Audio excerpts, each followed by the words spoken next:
Update कयूं आहे हैदराबाद में सीनियर सूबाई वज़ीर शर्जिल मेमण सां तकजी अवाम की मुलाकात। रावल हाउस ते सीनियर सूबाई वज़ीर शर्जिल मेमण अवाम जा मसला ॿुधा। अवाम इलाइक़नि में तरक्याती कम करण के हवाले से आगाही पिण ॾिनी। सीनियर सूबाई वज़ीर शर्जिल मेमण अवाम जा मसला हल करण जो हुकुम ॾिनो। अवां खे आगाह कंदासीं। सीनियर सूबाई वज़ीर शर्जिल मेमण सां तक जे अवाम मुलाकात कई आहे। रावल हाउस से सीनियर सूबाई वज़ीर शर्जिल मेमण अवाम जा मसला ॿुधा। अवाम इलाइक़नि में तरक्याती कम कराइण के हवाले से आगाही पिण ॾिनी। सीनियर सूबाई वज़ीर शर्जिल मेमण अवाम जा मसला हल करण जो हुकुम ॾिनो। एक बेर ॿीहर ब्रेकिंग न्यूज़ असां शेयर कंदासीं। सिंध के सीनियर वज़ीर शर्जिल मेमण सां तक जे अवाम मुलाकात कई आहे। रावल हाउस टनजाम ते सीनियर सूबाई वज़ीर शर्जिल मेमण अवाम जा मसला ॿुधा ऐं हल करण की हिदायत पिण कई।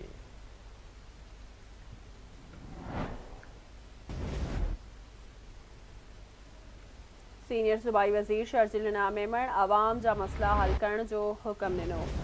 हैदराबाद में अवां खे अपडेट कयूं। सीनियर सूबाई वज़ीर शर्जिल मेमण सां तक जे अवाम की मुलाकात। तफ़सील मालूम कंदासीं। साकिब कुबर खां अपडेट कजो। साकिब अपडेट कजो, आवाज़ अचे पियो। जी साकिब अवां खे आवाज़ अचे पियो। जी जी छा तफ़सील आहिनि?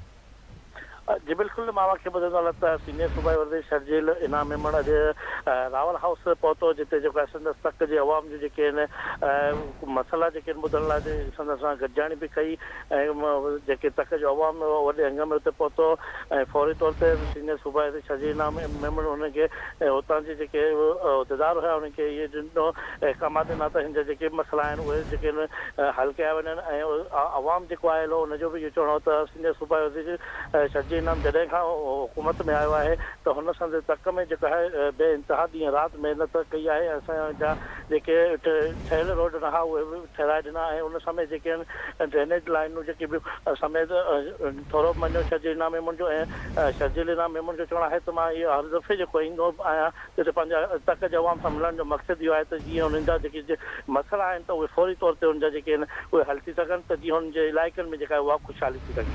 जी वॾी महिरबानी साकिब।